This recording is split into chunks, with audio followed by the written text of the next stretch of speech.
All right, hello and welcome back to the Historical Humans podcast. My name is Justin Woods, and today I am joined by my lovely co-hosts, Colum Coleman and Gwendolyn Allen.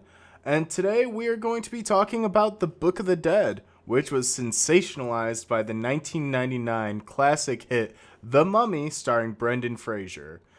Now, with the Mummy, it's a little more complicated, and the Book of the Dead is a little bit more intensive. And I think before we dive quite into that, Colum, I think we should probably talk a little bit about the history of Egypt just to contextualize and build up our knowledge of what this wonderful, wonderful place entails. All right, so the Book of the Dead spans the almost 3 millennia long history of ancient Egypt, and it existed in its many forms. However, never once was it a golden book as seen in the movies. Wait, you mean the movie wasn't entirely accurate to history? Oh, what a shocker, right? Okay. This is already getting a little too spicy for me. Yes.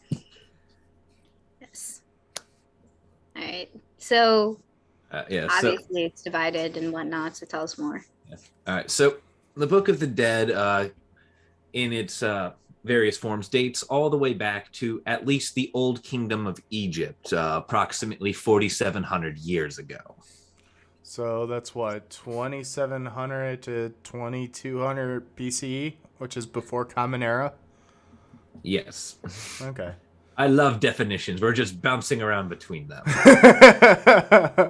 Well, for those of you watching at home, there's a huge debate as to whether it should be used BCE or BC. We're not doing this. Please. BCE is before Common Era. It's pretty much interchangeable, but it's a little more appropriate for worldwide contexts. There you go. I think I dodged that pretty well. Past that controversy right there, and just focus on Egypt and time frames. We sidestep controversy around here. Anywho, so what we're going to be talking about today is, I believe, most of what we'll be discussing with the Book of the Dead largely revolves around the Old Kingdom from 2700 to 2200 BCE, and the New Kingdom from 1550 to 1100 BCE. For the most part, I believe those were the two time periods that popped up. However, the Book of the Dead was used well into the Roman period, which started in 30 BCE with the death of Cleopatra. So effectively, you're talking 2,700 years BCE to 30 BCE. So that's what, like a almost 3,000 year time frame. So approximately, this book was in use for longer than Jesus existed. Interesting. Okay, so Egypt's been around for a while. It was old then. It's old now. Yes.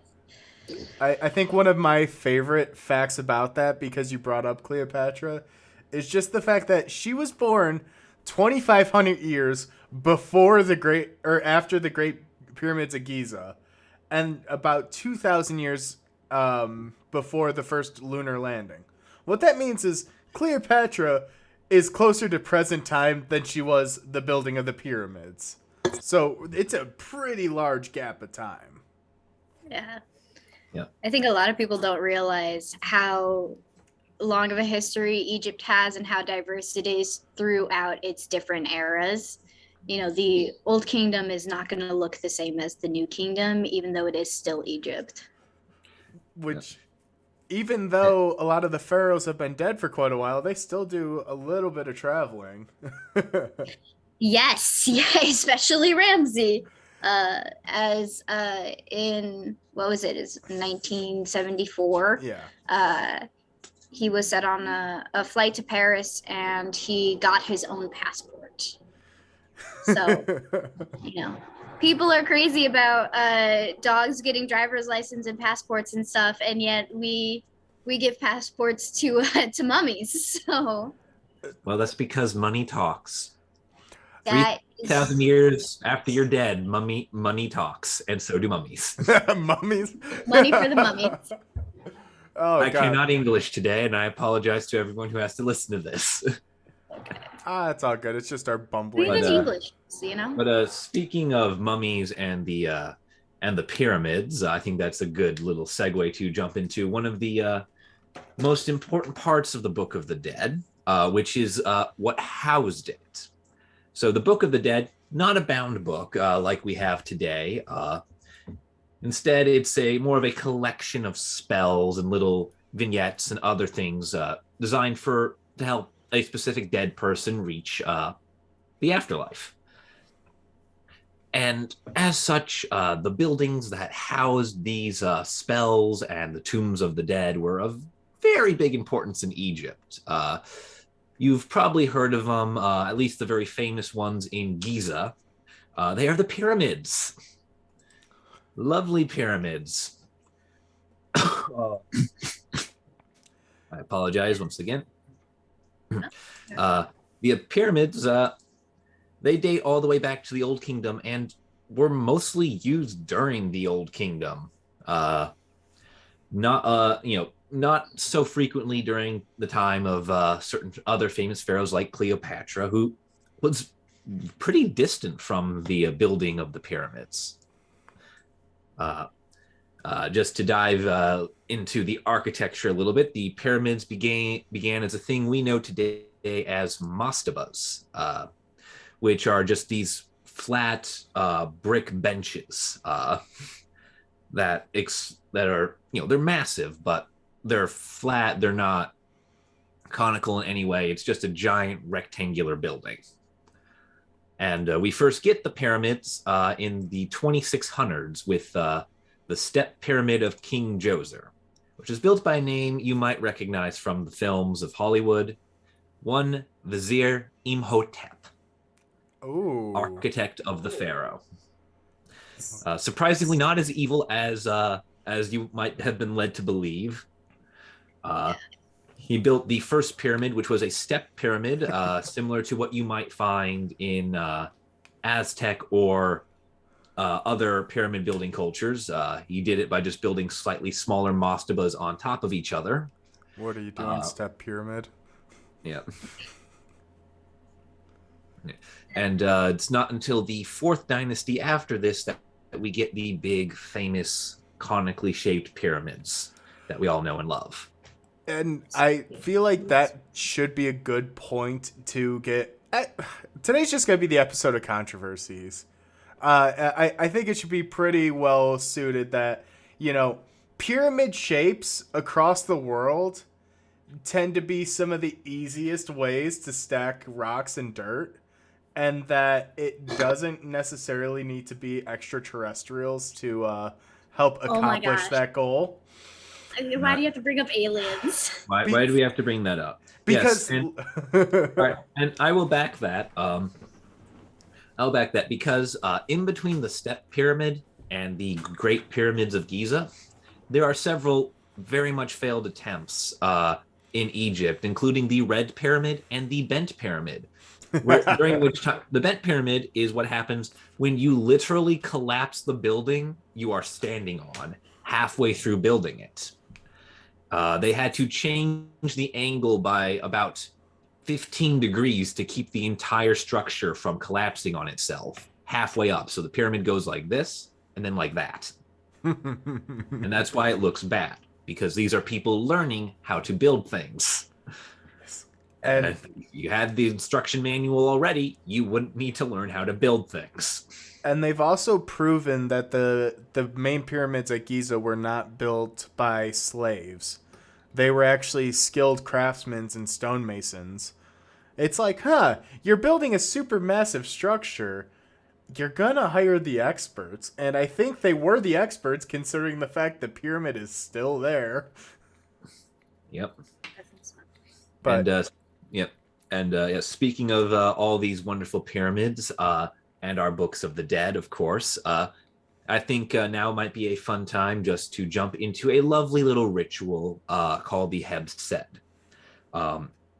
This ritual is recorded all the way back to the step pyramid of Djoser. Uh, it is a renewal of the pharaoh and of essentially, by extension, the life of Egypt.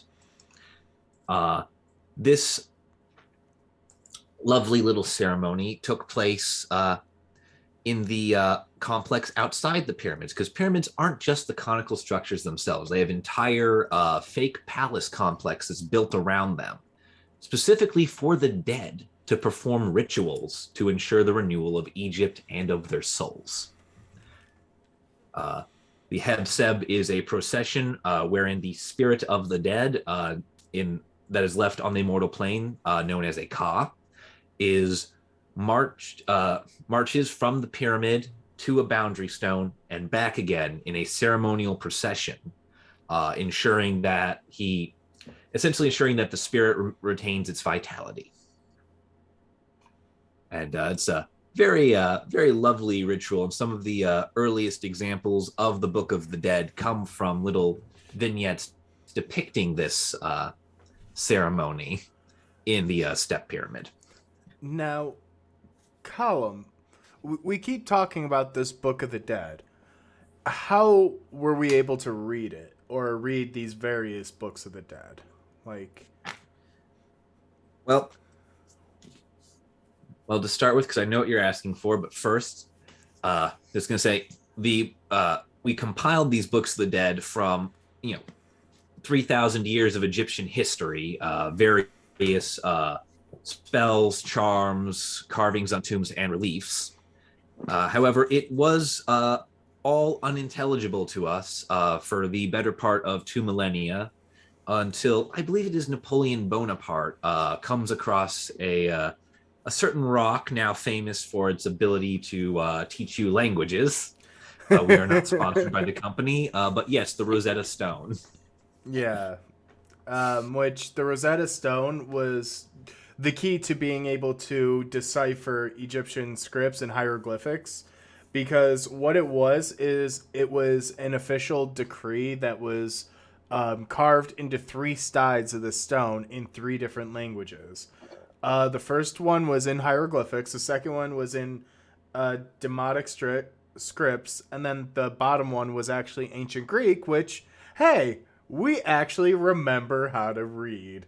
So a lot of smart people went through and basically figured out, okay, that this word means this hieroglyphic, and from there we were able to actually translate and understand even more than just the Book of the Dead. Sorry. Yeah, we were able to understand all the hieroglyphics that we were able to see inside the pyramids and the burial chambers, because it's not just hieroglyphics that are on the kind of burial goods, the grave goods, but it's also on the sarcophagi. It is, on the walls that lead into the chamber that houses the sarcophagi and the hallways in the pyramids.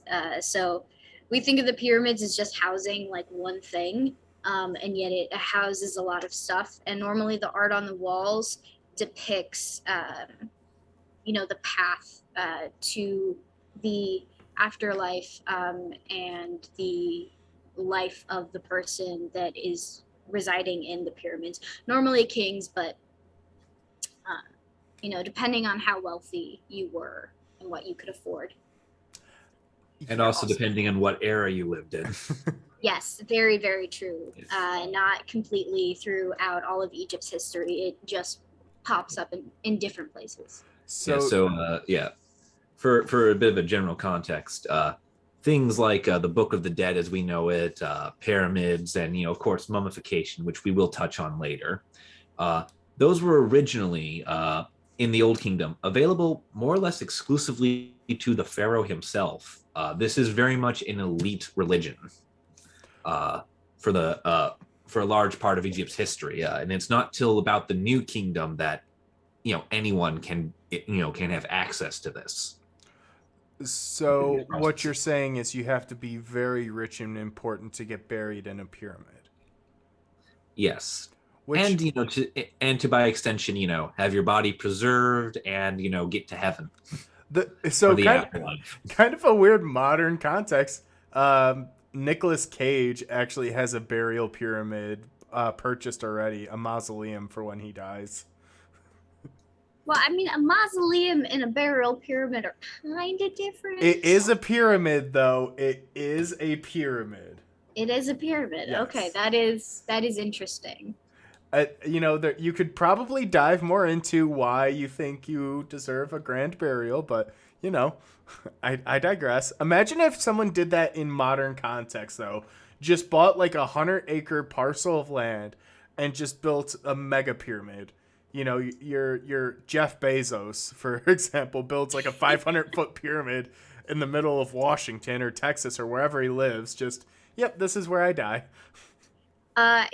Well, now you would have to get a lot of permits, or you would have to buy it in cemetery land. But yeah, no, very, very interesting. I do like, though, that the reason that the Book of the Dead became a lot more popular in the New Kingdom era was because the Myth of Osiris became more popular. And so people thought that the rituals that went with the Book of the Dead were way more important and could be for any person. So they went up to scribes and they were like, hey, I want to purchase my own personal Book of the Dead. Like, it was normally like a few spells, but because it was so popular and so many scribes were demanding it, they started producing these, I used to say between like 180 or something like that spells that people could buy depending on their price range. And so they kind of got demanded on how kind of like self-publishing became a demand in like modern times, if we were to look at an equivalent. Self-publish your book, your death script, basically. I mean, you can. So the big thing with the Book of the Dead is that because it's not, like in a mass-produced way, it's you don't have these set chapters. There's no like concrete one. It's specific to the person because the spells and rituals that you'll have to go through are going to be different if you're a merchant or a soldier or like a king or a farmer, because of the negative confessions that you'll have to do. And we'll get into that later. But that was one of the reasons why people would get specific ones to them, because you needed different, rituals and spells that you were going to go through in your afterlife, depending on your own afterlife. So, yeah, and it's really cool. And a little note on your point, Gwen.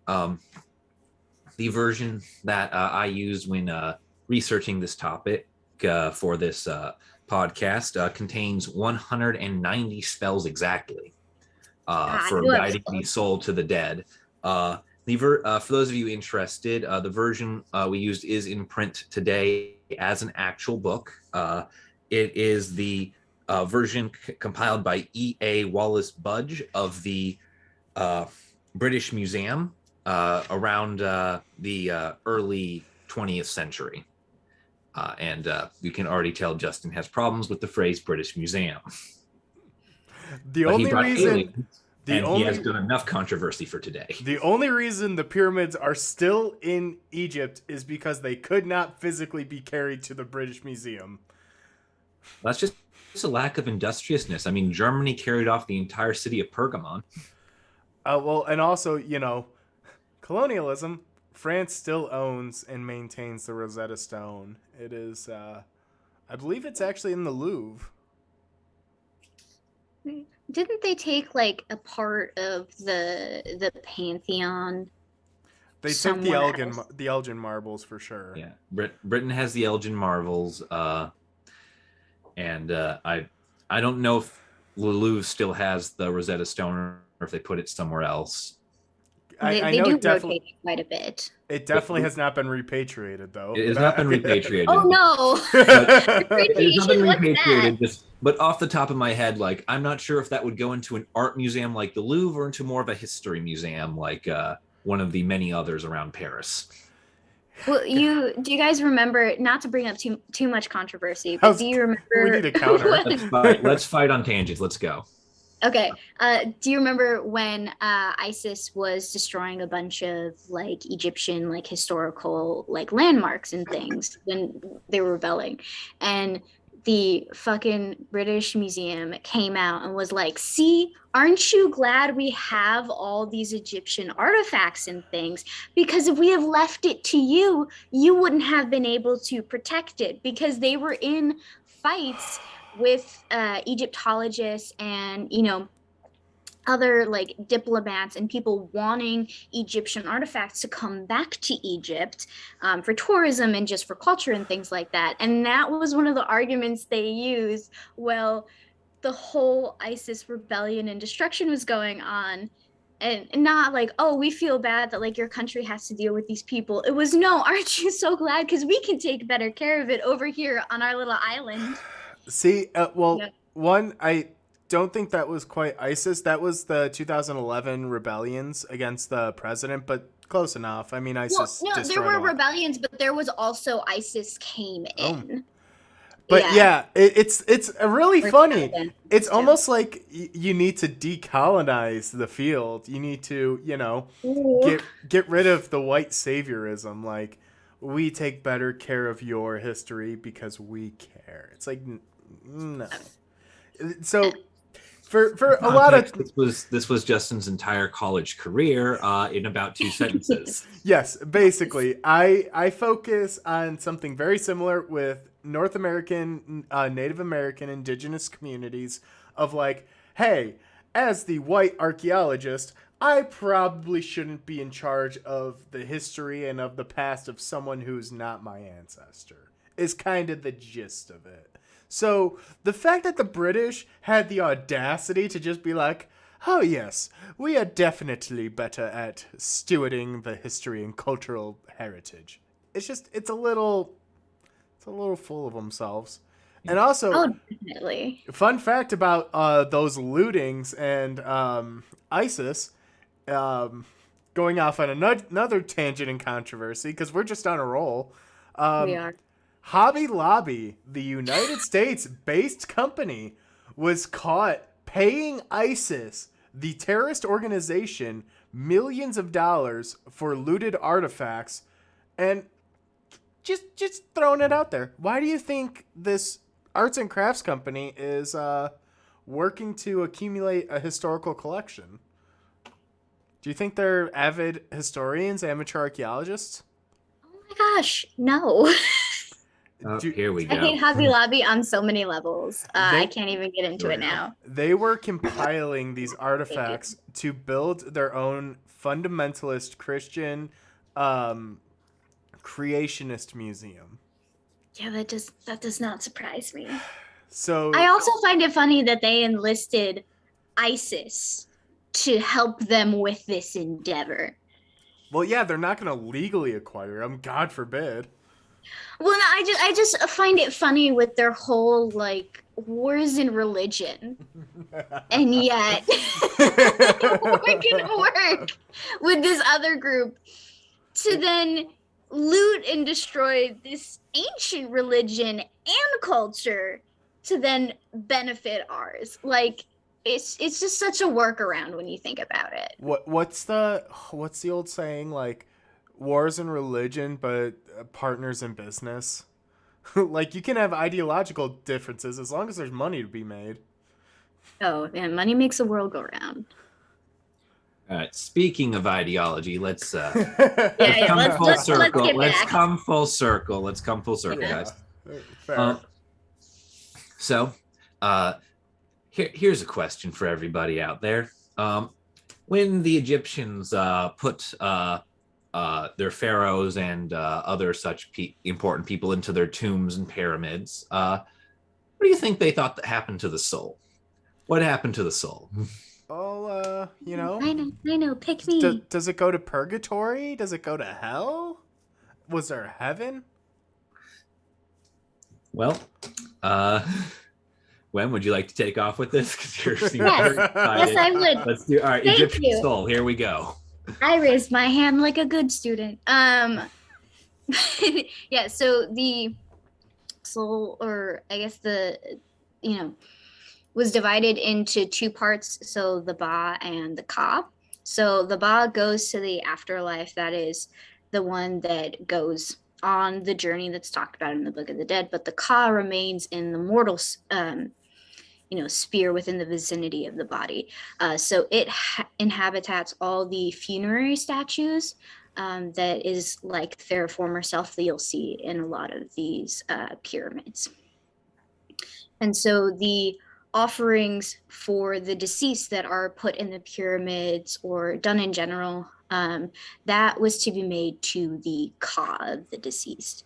And so those are what they're used for, which is why the tomb in the pyramid is kind of like the house for the ka to live in and to interact. Which is another reason why going into pyramids and looting is like really, really bad, when it comes to the religious aspects of ancient Egypt.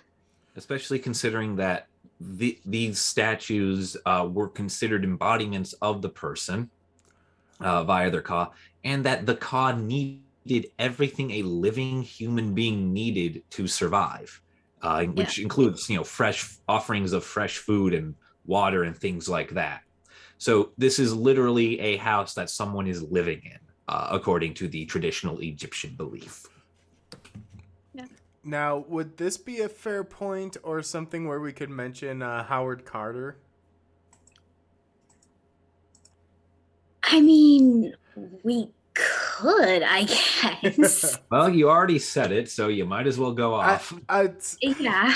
Little unplanned tangent. Sorry, guys. But I feel like you had this planned. No, not actually. No, otherwise I would have had a note on it. But Howard Carter was the Egyptologist who discovered King Tut's tomb, and in doing so, unleashed what is affectionately referred to as King Tut's curse, in which like 3 of the 4 or 5 of the 6 people who went into King Tut's tomb died of very random and tragic causes over the next decade. We were talking about curses and about things that are listed on the tombs, and that's something that was used to try and deter looters, was putting curses on the tombs. Yeah. Yep. Anyways, sorry, didn't mean to interject there. All right, so it's okay. But for the Ba, unless you want to focus more on Ka, I hate to interrupt you. I just realized I did that column. I'm so sorry. No, it's all right. You're not really interrupting. I was just going to ask if we wanted to go into a little, if we want to go into the treatment of the body next, or if we want to go into the Ba and the journey into the afterlife, which is what the Book of the Dead is a guidebook for. Yeah.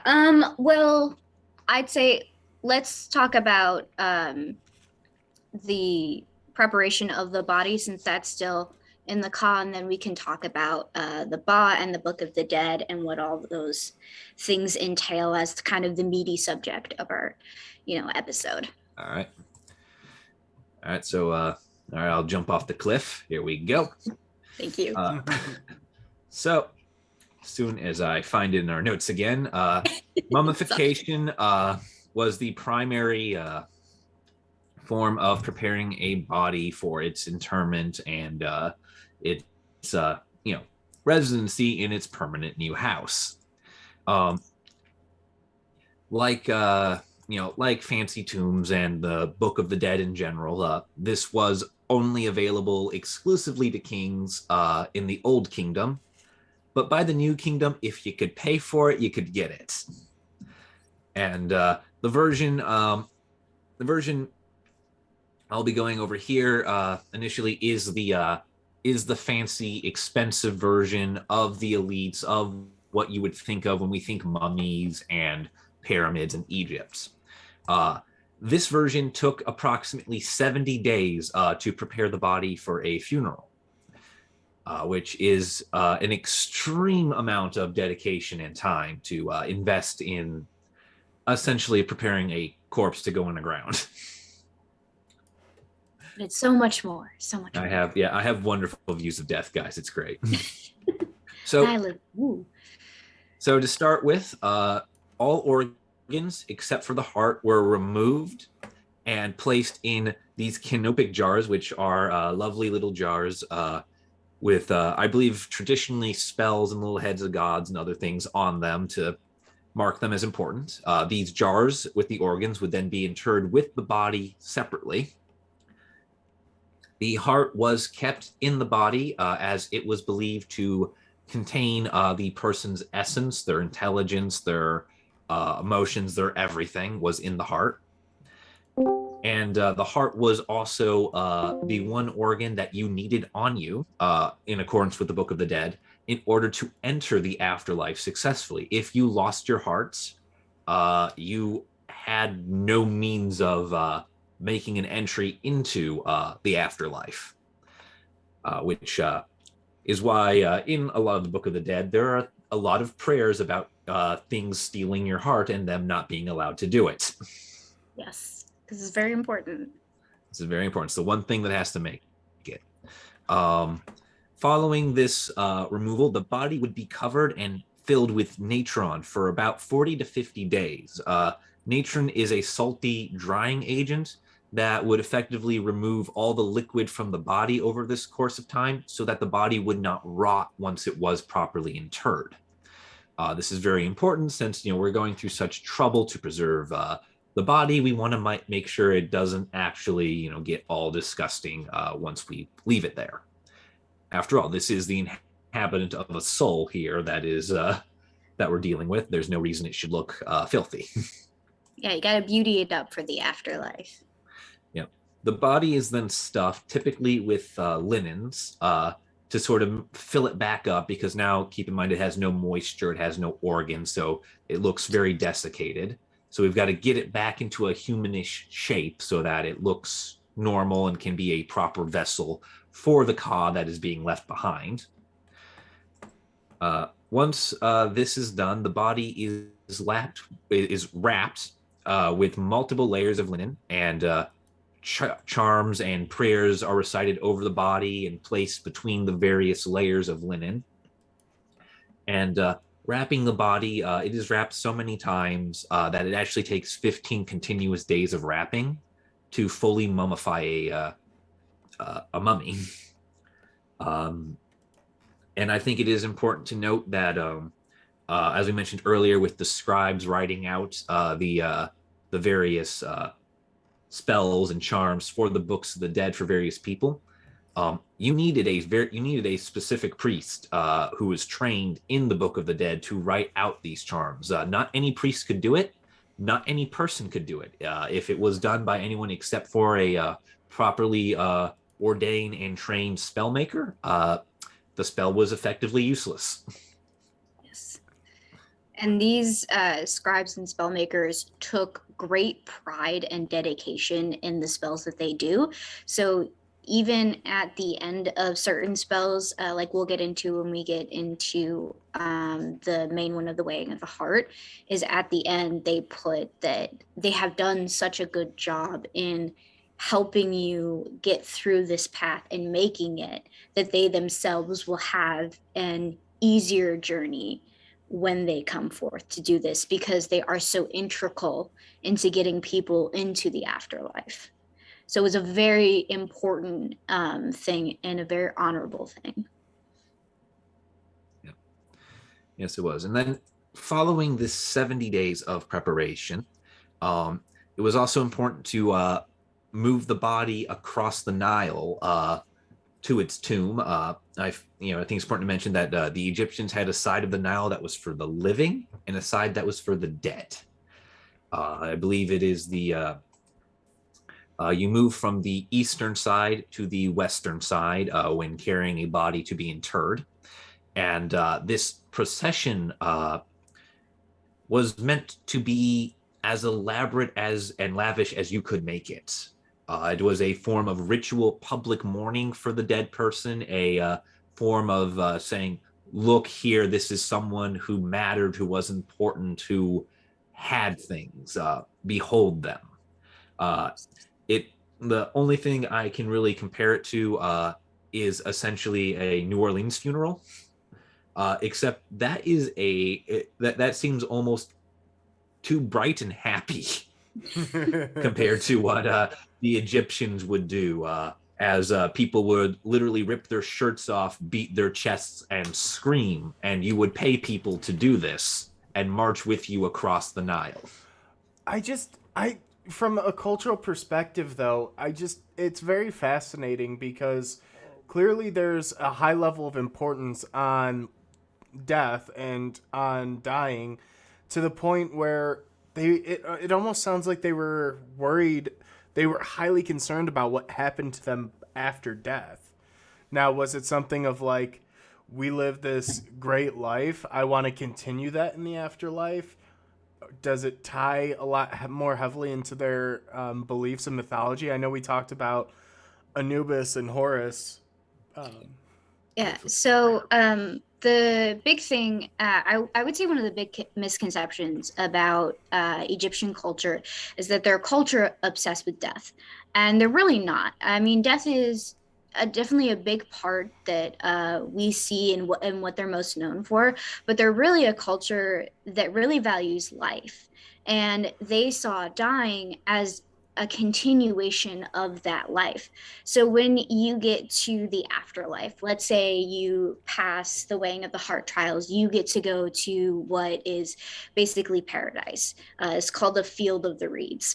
And that was living basically in a mirrored image of Egypt and your life in Egypt, but that's close to lakes, rivers, has a cool breeze, is the most idyllic version. And because they valued home and family and life so much, is you lived your life as you lived it when you were alive in the afterlife.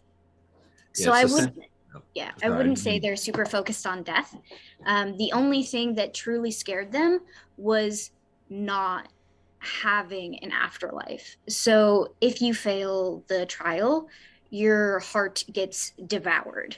And so your soul ceases to exist. And that was the most horrifying part of death to Egyptians, if that answers your kind of questions and thoughts. Yeah, it does, and it does tie a little bit back to the mythology too, because wasn't that the whole basis of Ra, the sun god, that during the day he would go to the overworld and then go to the underworld at night? The whole like coming and going of day and night. Yeah, he does make the trips. I'm not as familiar with that story of I do Ra. have some knowledge of that. So generally this story, there are many references to the Sun Barge, which is essentially Ra's giant ship that carries the sun through this world and the world of the afterlife. This was essentially ritual cyclic renewal of life and existence. Every night when Ra went to bring the sun to the underworld for the day of the underworld, there was a chance that essentially the sun could be destroyed and consumed by a snake deity known as Apep. And a number of prayers in the Book of the Dead speak of fealty to the Sun Barge, and that, I am, a great and noble person. When you look for me in the afterlife, you will find me upon the Sun Barge, beside Ra. And when the hordes of darkness and evil come, I shall stand there and I shall cast them back into the darkness.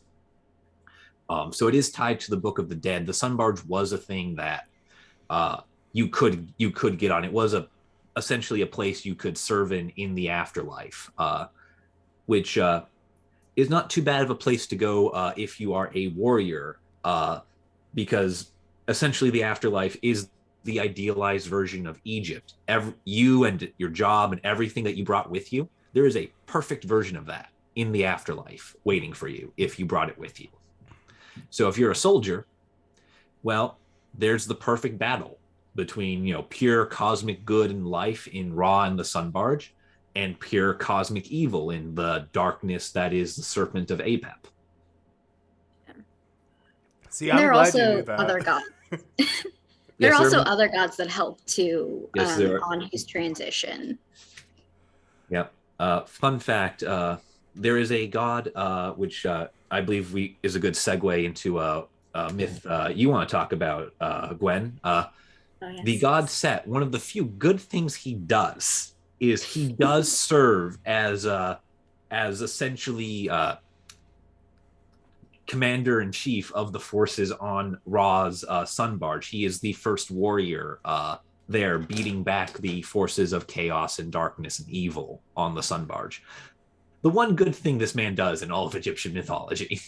Yeah. and his bad thing goes back to the cult of Osiris, which is a lovely story. Yes. So we mentioned earlier that one of the things that really brought the popularization to the Book of the Dead for a lot of the more common people, and not just royalty and elites in Egypt, was the myth of Osiris.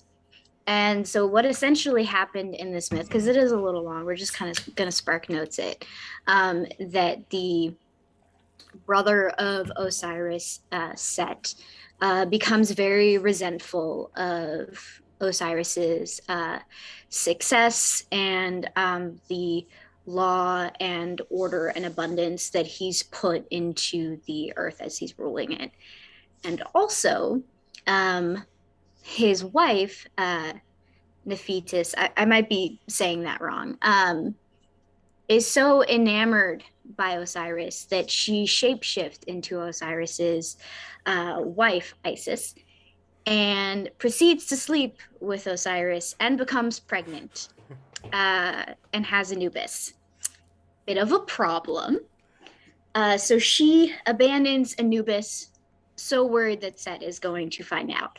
Well, he does, and it does not go well.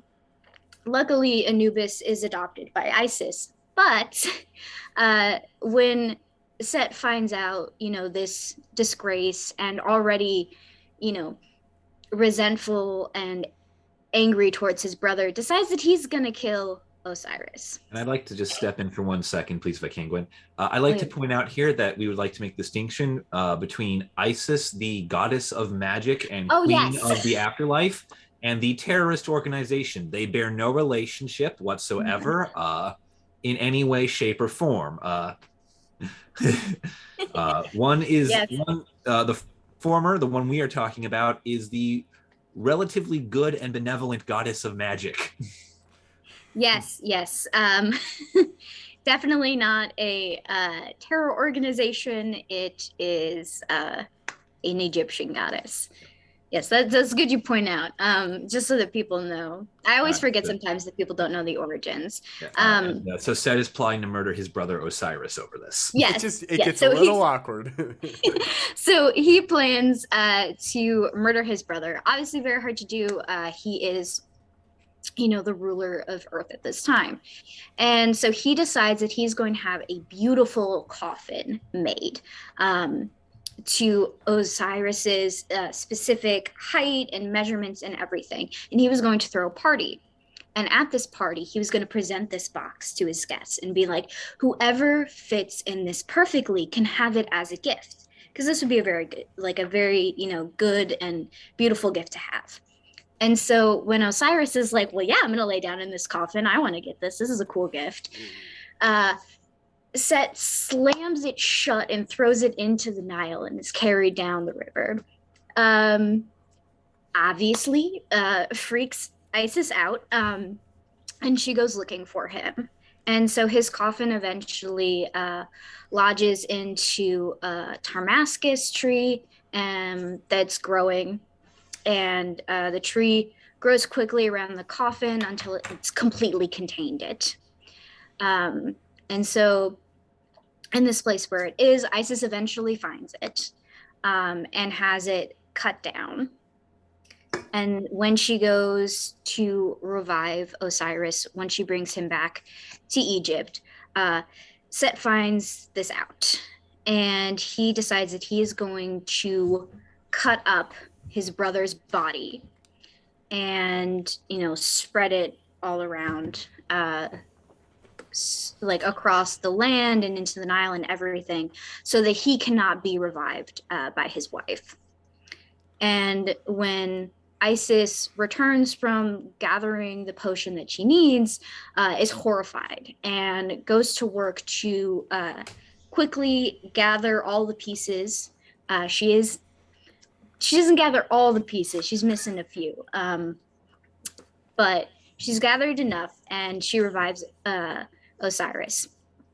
And there are variations in this myth, I should add, but when she revives him, she assumes the form of a kite, which I believe is a type of bird. It's not like a paper kite.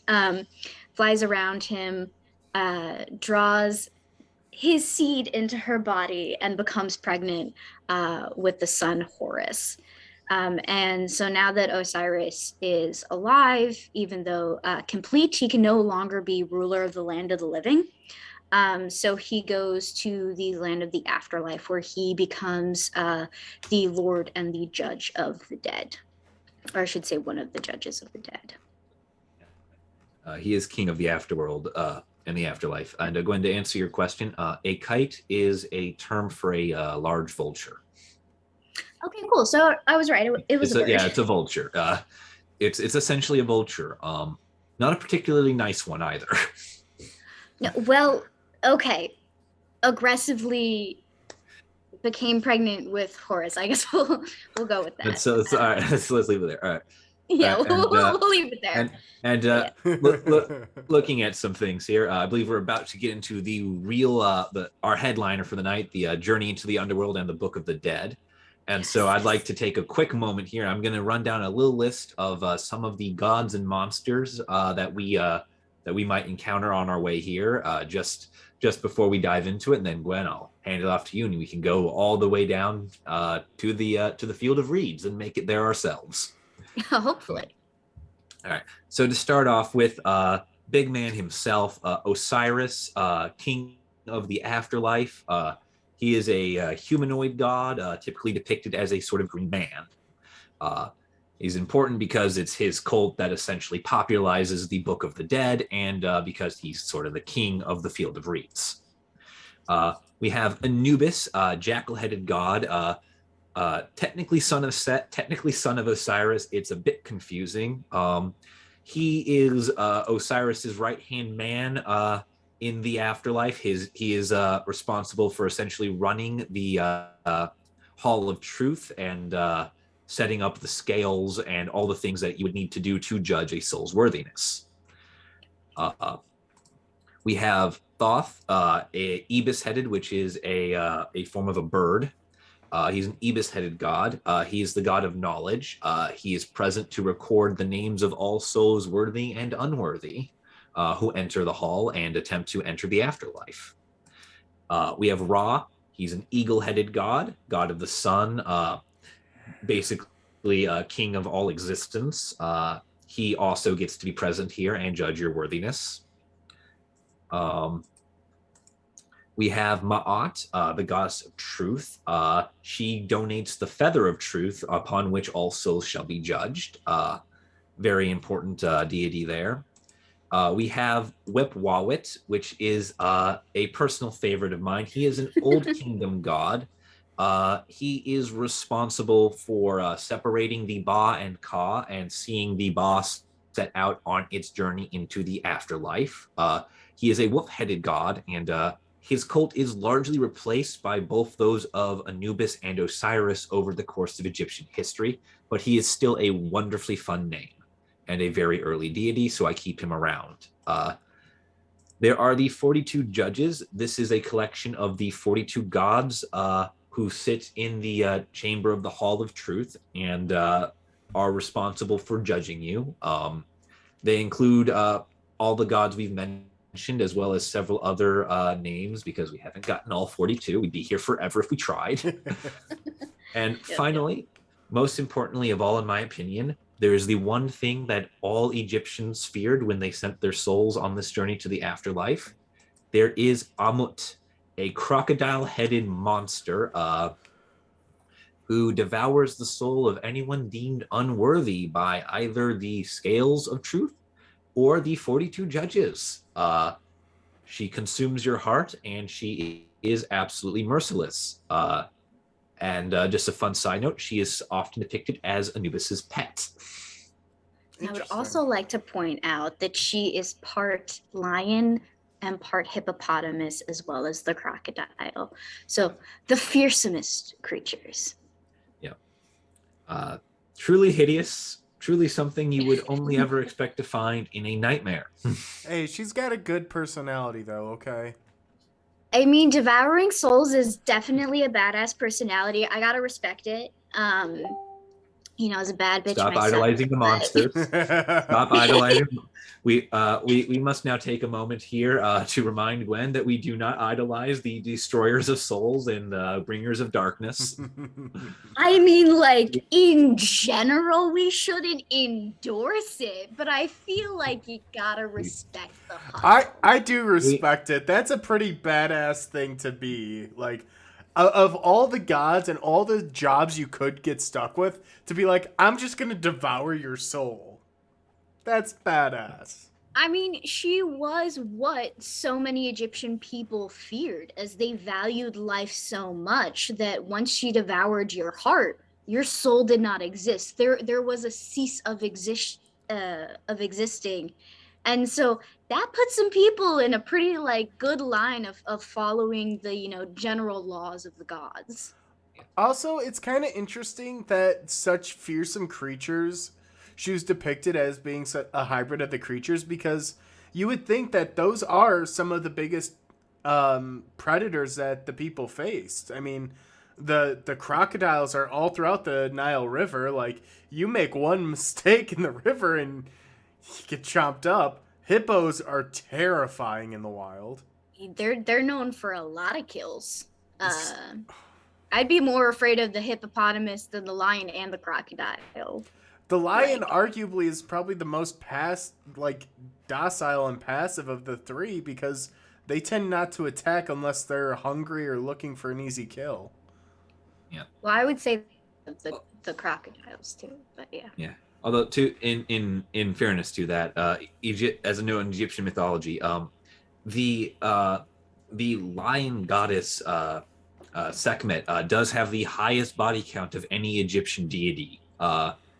When she went on a berserk rampage over disrespect to the gods and proceeded to attempt to murder every man, woman, and child in Egypt, and nearly succeeded. So there is clearly a connection between murderous prowess and the ability to destroy things and lions for the Egyptians. They clearly had a connection there. When their goddess of destruction is a lion. With that being said, we respect and honor all Egyptian gods. We gotta put an honorable mention here, just in case, covering all of it. If she's listening, we really respect you. I'm a huge fan of your work. Like, listen. If I was concerned, I'd be tying onks out of my microphone cord right about now. Anyway, with that lovely introduction of a massive cast aside, Gwen, would you like to take us in on a soul's journey into the afterlife once the Ka and Ba have been separated? Yes. So, let's see. Let me figure out how I want to start this. So generally, the journey to the afterlife is considered dangerous. It is in no way guaranteed that you will make it to the afterlife, or the field of reeds, as it's called, because of the intense amount of things that you have to know through the trial and through honoring the gods, making sure that you lived virtuous enough life, an honest enough life to get through the trials, and then to even get through the path from there to the field of reeds. So one of the big reasons why the Book of the Dead is so important is because it provides context and guidance for this journey and to make it safe. So it's basically the equivalent to giving someone a cheat sheet for all of their exams, and you just have to read it aloud. So this was very important. My cat is apparently extremely excited about this discussion, as all cats are when you talk about the underworld. Also, fair mention that the Egyptians worshipped cats as they were gods, and that cats domesticated themselves in Egypt. They're just like, these big creatures bring a lot of mice and other pests around. It's a feast. And they just start hanging around, and then all of a sudden the humans are like, these creatures, they are gods. I shall give them gifts and warm beds and houses. They definitely have the attitudes of that. But so the final destination that you would want to be on your journey of the afterlife is the Field of Reeds, like we mentioned, this, idyllic mirrored life of Egypt. But to get there, you had to go through the Hall of Two Truths. And in this hall, you would have to know the name of every god that you encounter. This includes the god of the floor, the god of your feet. The left and right had different names. And so you would have to say to them that I know you, and this is who you are, and this is how, I've lived my life according to you, that I have not transgressed on you. And their kind of general reply would be, you know me, you may pass. So that is one of the big reasons why the Book of the Dead is so large. And to give you these cheat sheets and these scripts for you to say. As well as the spells to kind of deflect the kind of evil and chaos that would come towards you and try to distract you from getting to the Field of Reeds.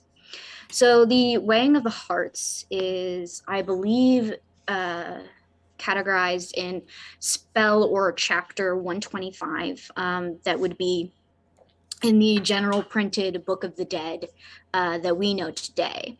And so it describes the judging of the heart by the god of Osiris, Anubis, Thoth, and the 42 judges. So you would come up to the scales and you would give your negative confession. And so your negative confession is basically your declaration of innocence to each of these judges on what sins you had not done, that you could honestly say that you had not done. Now, these were different for everyone, obviously, like we mentioned before, because a merchant is going to have different innocence than a warrior, because obviously a warrior is going to be held to different standards. So in the Book of the Dead, these listed confessions would be tailored to the person's life that they had lived, so that they could honestly answer these and get through. Some examples of this are... Hold on. So basically what you're saying is you would list off all the things you didn't do. Which I kind of like that. Like, these are the sins I haven't done. Yes. But they would also be like specific to the gods. So like an example that I have is like, Hail Neba, who comest from and goest, I have not uttered lies. Or Hail Set Kesu, who comest from the Hensu, I have not carried away food. And so these were very, specific of like, I have not stolen, I have not slain men. And these 42 judges were an invocation of provinces, I believe, in Egypt, in the higher and lower. And there are also specific 9 gods that were the great judges that would converse with Osiris and Thoth on the judging of someone's heart and their confession that they have. So we have Ra, obviously, the god of the sun. We have Shu, the god of the air and peace. Tefnut, god of moisture. Jeb, god of the earth. Nut, god of the sky. Isis, Nephthys, Horus, Hathor. And so they would all come together and judge this person's confession. And if they deemed it, you would weigh your heart on the scale. And if the scale was lighter than the feather of Maat, you could pass. But if it was heavier, then it would get eaten. Now, in different versions of the Book of the Dead, the negative confession would come after the weighing of the hearts or before. And so it changes throughout. Some versions we have before, some versions we have after. But generally you have to pass both in order to go through on your journey. Interesting. Yeah. And so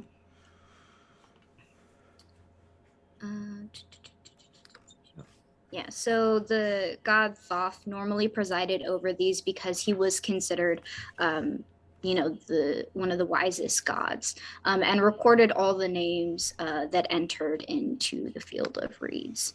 And so this is one of the most consistent chapters that we find this in, I believe, all, if not nearly all, of the Book of the Dead versions that we have, that we found. So that was one of the most important, even if it changes a little, because it was that trial period that you got. And then once you get out of that trial period, you have to make it across the lake. I believe it's called the Lake of Flowers, if I am not mistaken.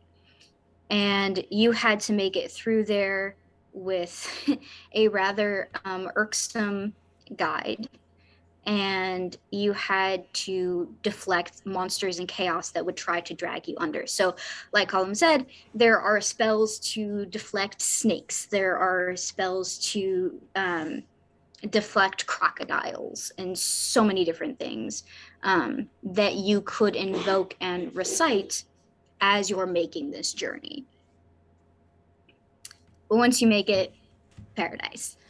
Though in some cases, for a brief period of time, the Field of Reeds was not considered a permanent place to live, only temporary, which I felt really interesting. However, I didn't see a lot of further explanations on why it was temporary or what happened afterwards for it. But yeah, so that's one of the big things of the Book of the Dead when it comes to mythology and having to know things, and why you need a cheat sheet, because there's so much stuff, even when it comes to the 42 judges and just the names of the feet that you have to memorize and the walls and the floors, and it's a lot.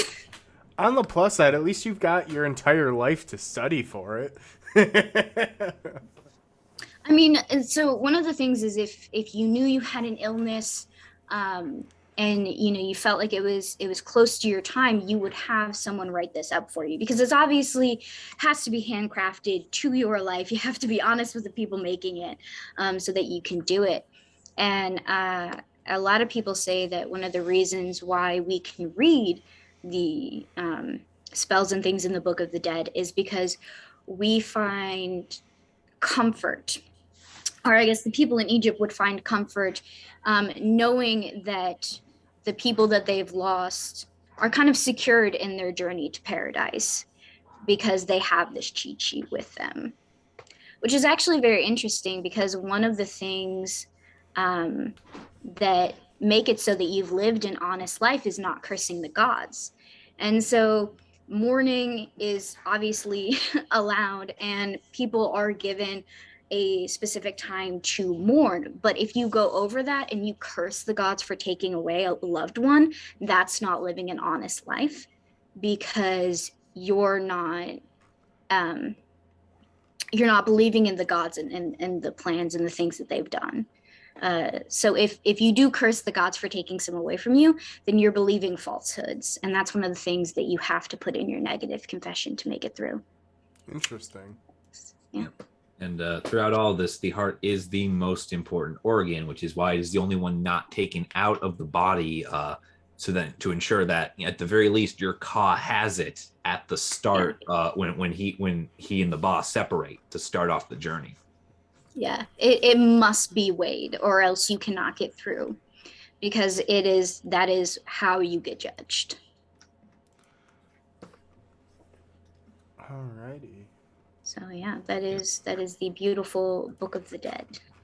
Wonderful. And I think that would be a good point, unless, do you have anything additional to add, Colum? Well, I thought it would be nice, since we do in fact have a copy of the EA Wallace Budge version of the Book of the Dead with us, just to give the people listening a little sample of what some of these prayers sounded like, if we still have time, of course. Yep, I think we got time for the little recitation there of the section, and then we can go into our last little bit and wrap up here. All right. So the selection that I've chosen for us today, gather round, my disciples. Story time. Is the giving of the heart to the deceased. It is chapter 26 of the EA Wallace Budge version, taken from the Papyrus of Ani, sheet 15. May my heart be with me in the house of hearts. May my heart be with me in the house of hearts. May my heart be with me, and may it rest there, or I shall not eat the cakes of Osiris on the eastern side of the Lake of Flowers. Neither shall I have a boat wherein to go down the Nile, nor another wherein to go up, nor shall I be able to sail down the Nile with thee. May my mouth be given to me, so that I may speak therewith, and may my 2 legs to walk therewith, and my 2 hands and arms to overthrow mine foe. May the doors of heaven be open unto me. May Seb, prince of the gods, open wide his 2 jaws unto me. May he open my 2 eyes which are blindfolded. May he cause me to stretch apart my 2 legs which are bound together. May Anubis make my legs firm, so that I may stand upon them. May the goddess Sekhet make me to rise, so that I may ascend unto heaven, and that may be done which I command in the house of the Ka of Ptah in Memphis. I understand with my heart. I have gained mastery over my heart. I have gained the mastery over my 2 hands. I have gained the mastery over my legs. I have gained the power to do whatsoever my Ka pleaseth. My soul shall not be fettered to my body at the gates of the underworld, but I shall enter in peace, and I shall come forth in peace. Interesting. That is chapter 26 of the Book of the Dead, wherein the soul receives his heart and is made to rise up from his body. Interesting. It's kind of cool to hear it recited like that. You grow up, you hear certain religious texts repeated frequently. It's kind of interesting that they almost have the same formula of that repetition and that like detachment there. Well, with a notice on that, Egyptian history in the Book of the Dead, it was in practice during the times of the writings of the Old and the New Testament for Christianity, which is religion many of our viewers, I believe, will be familiar with. Yeah, Christianity, it's a little prolific. So, it's just a smidge. So the writing styles for a lot of these is contemporary with either the Old or the New Testament. Interesting. And to kind of continue forth and to segue a little bit, the last little section I have here is just bookmark some interesting archaeology and news that has come out of Egypt in the past year, in 2021. There were a couple of really big things that jumped out. Oh yeah. One of the coolest was they uncovered the tomb of Ramses II's chief treasurer, so the one who controlled a lot of the finances. They discovered 2 additional 2,500-year-old tombs in southern Egypt. My personal favorite, and I think one of the biggest that have come out, though, is they've actually discovered a city near Luxor that dates back to about 3,500 years ago. So pretty old. Let me think. That would make it at 3,500 years old. That would make it a new kingdom city. Yeah. So around the time when this lovely little book was becoming very popularized. Yeah.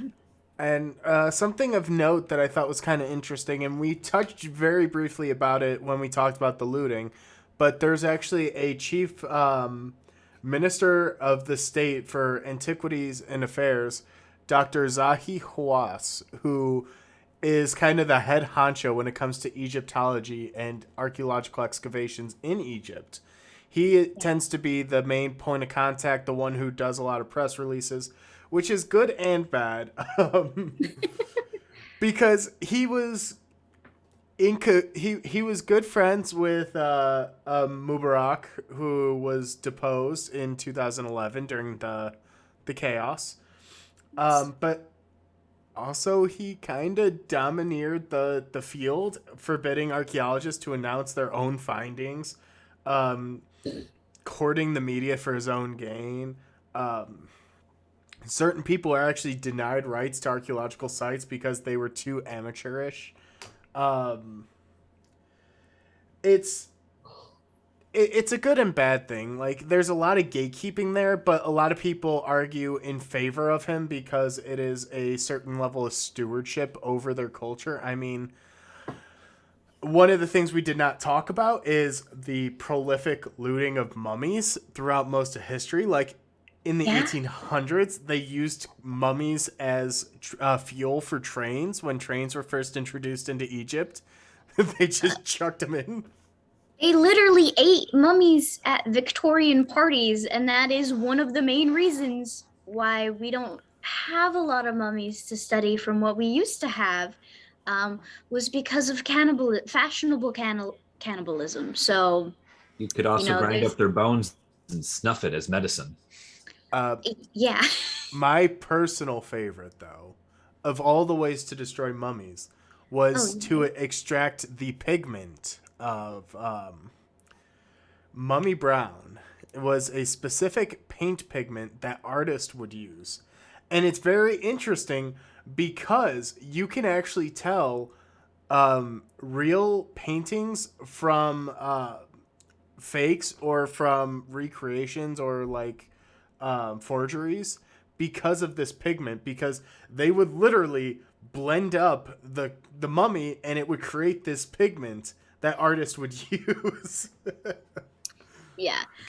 So, I mean, just from all of that, I definitely understand the strict stewardship that is really enforced, because it is a culture that has been trampled on so much by, archaeology.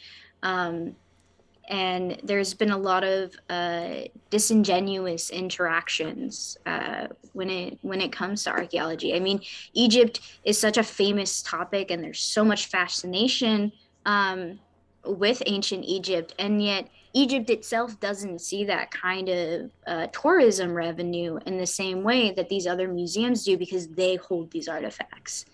I mean, in Chicago, we have like the mummy exhibit that comes around every now and then, and people will flock to go see it. But Egypt itself isn't seeing any of that money, and that's something that they should, as this is their culture and this is their history that was taken from them, popularized, and then monetized. So And Yeah. additionally too, with the looting, this is unfortunately, this is a lot of the looting and a lot of the obsession, a lot of the taking is something of a drawback to massive monumental funerary architecture like the yeah, Great Pyramids. There are hundreds of other pyramids and funerary complexes that we did not go into and did not mention. That would be a whole dozen episodes on their own just to go through them all. And when you do that, and when you put a ton of money, not just into the building, but into the goods of the tomb itself, that does tend to attract a lot of people who want to take it. yes. And I'm gonna jump up on my soapbox here for just a moment. A lot of the fascination with ancient Egypt, one, stems from the Great Pyramids, and two, stems from like ancient knowledge. I mean, Cleopatra, Mark Antony, Julius Caesar. There's a lot of historic references to it, but also we really should pay mind to the fact that Egypt has been pretty regularly colonized through a majority of modern history. I mean, it was an enclave for the Roman Empire. The Islamic empires tore through it. Hell, even the British and French were occupying Egypt as recently as what, the 1960s, 50s? They really have not been independent for long. No. Yeah, and I would also I'd also like to make a note too on that too, is that Cleopatra was a member of the Ptolemaic dynasty, which itself was not Egyptian. They were a Greek kingdom. Yeah. The entirety of the Hellenic period from 323 to 30 BCE, that was technically a foreign occupation. Where the pharaohs were all Greek. They managed to achieve pure Greek lineage through means of, shall we say, Alabama marriaging. I mean, if we do want to insult some people, we can. We could just use the general we have word, already though. insulted the British about 10 times over in this podcast. They deserve I mean, it, though. It's a bit deserved, though. I feel like we can shit on the British just a little bit from the colonialism and whatnot. We are throwing a lot of things out there, and even even in the late New Kingdom, immediately prior to that, Egypt was ruled from Persepolis, which was the Persians, about 500 to 1,000 miles east of the actual land of Egypt.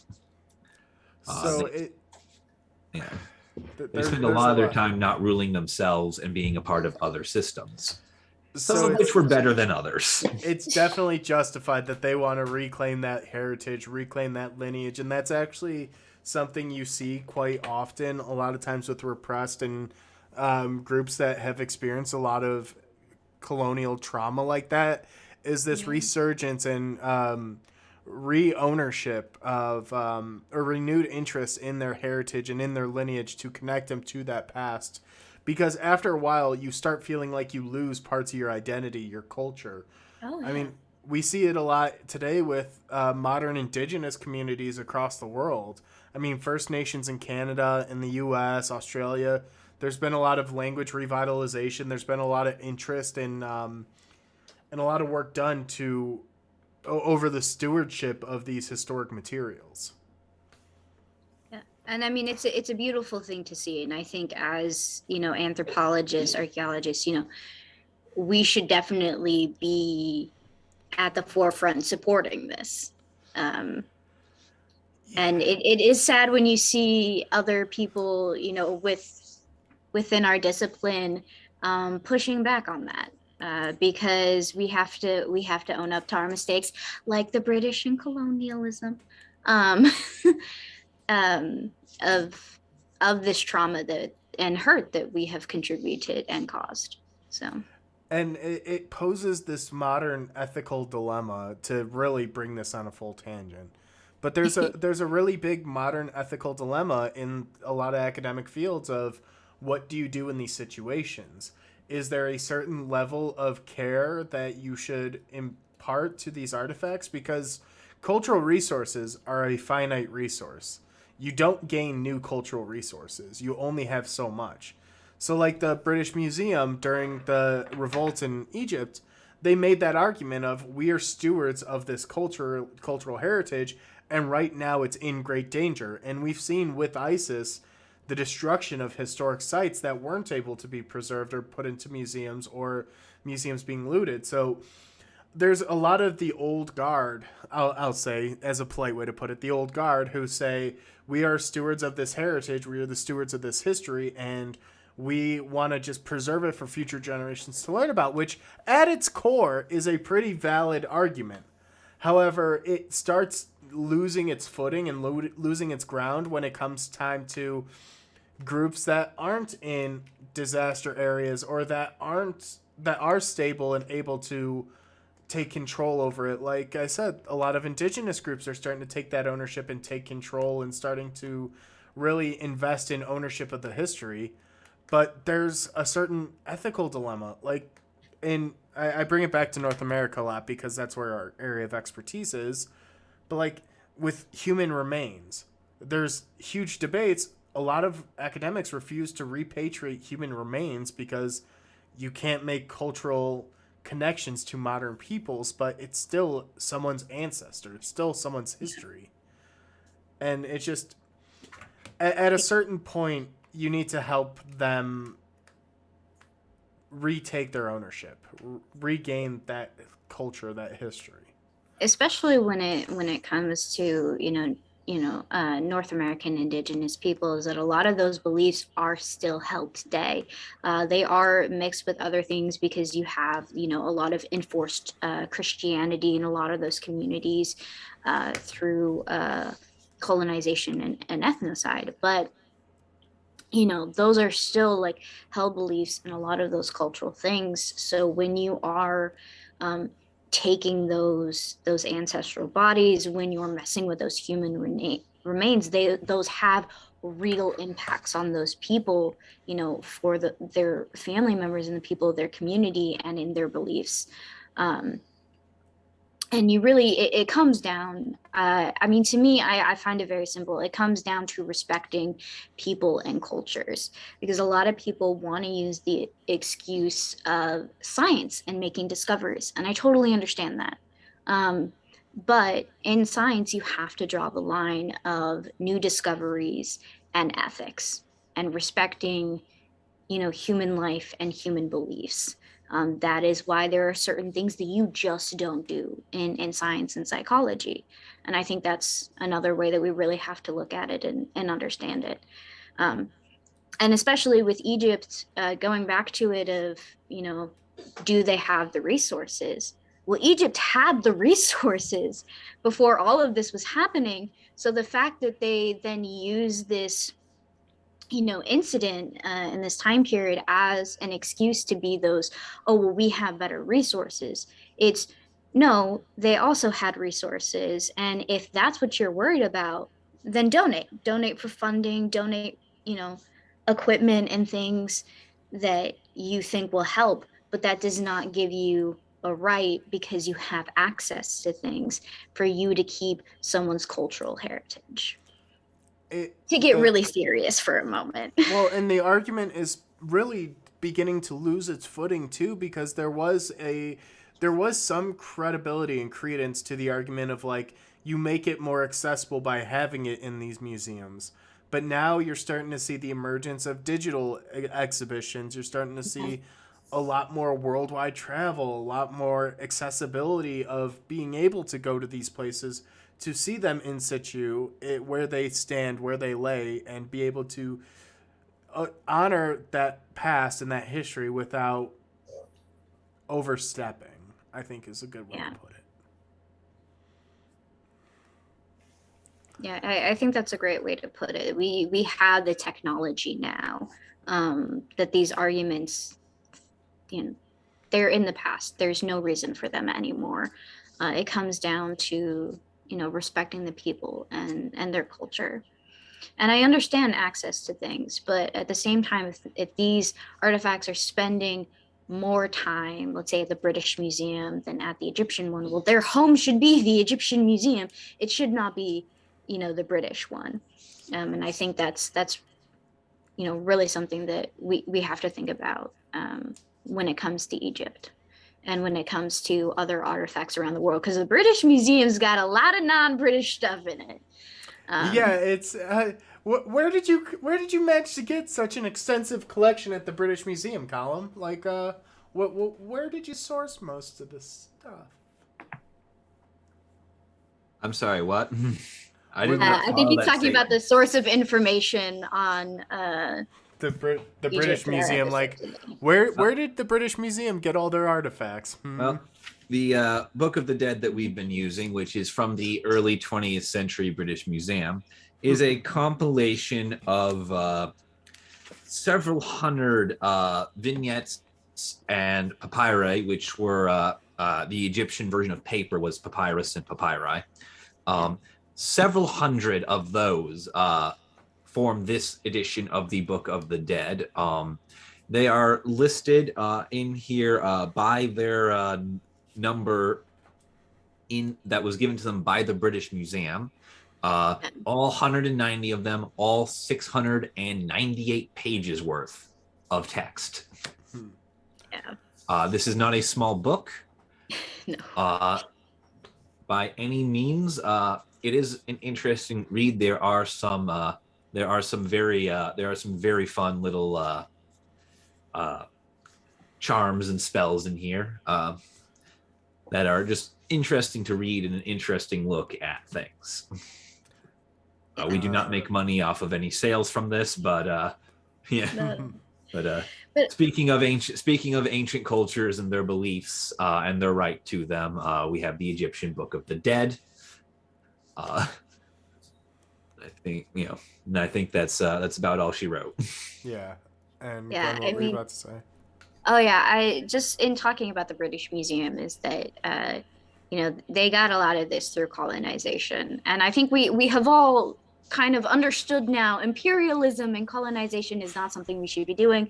I mean, someone definitely needs to tell Russia that, but that's like a whole nother episode. And we just lost viewership in another country. Here we go again. But one of the other things, that'll be fine.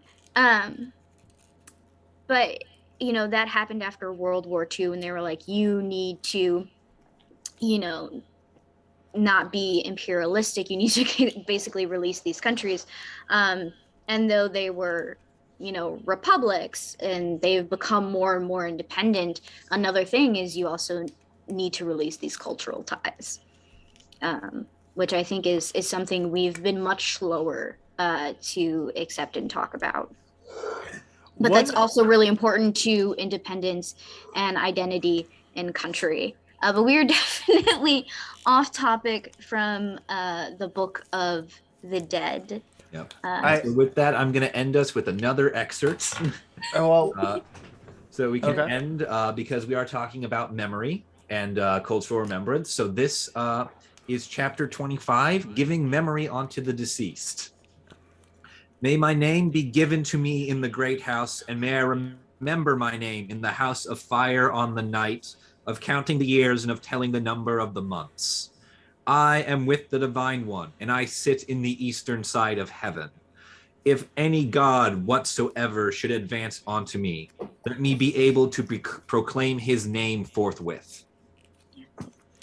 And that is memory. On that note, I think we should wrap it up. We're starting to go a little long. Couple of things going forward. Be sure to follow us on social medias. So you can find the podcast on YouTube, Spotify, Anchor. Follow us on Twitter and on... and also, we have a Discord server, so stay up to date with news and with polls that we will have posted on there. Be sure to join us if you have any questions or if you ever want to, chat it up with us. We'll be more than open and willing to have those conversations. Like, get involved. We want to hear your input. We want to hear what suggestions you may have for how best to improve the show and how best to go about approaching these topics. because we have our own ideas and our own thought processes, but of course, we don't speak for the masses. We speak for the three of us. So if there's a topic you're really dying to see, be sure to leave a comment. Yeah, let us know what you want to see. But yeah, be sure to subscribe, to follow the podcast, like it, share it with your friends, family, cousins, best friends, neighbors. Just everybody. Let them watch it. Let them listen to it. Yep. Anyone who's a history nerd or has a particular interest in these topics, or anyone you just want to make listen to our voices for over an hour for whatever reason that might be. And I think we should also mention that our schedule is we release a new podcast every other week, so one every 2 weeks, and those drop on Mondays at 12 p.m. Central Standard Time. Nice way to do that is I post notifications in the Discord server, and YouTube will, if you hit the little notification bell, will prompt you when the episodes release. Yeah. And even more going forward, just kind of housekeeping and general things. We also will start having some one-off episodes come up. These will be shorter format, shorter length. The one we have coming up right now actually ties into our last episode with calendars. We have an entire mini-sode looking at our Chinese zodiac signs and looking at how it influences our personalities. And commenting on how accurate or not accurate they are. So definitely very interesting for you to look at. And our next episode coming out on the 24th will be on oral histories. So that'll be a fun thing for us to dive into, and I hope that you look forward to it. Yeah, so be sure to follow along, and we'll catch you guys next time. We'll see y'all Have a good night. in the next episode.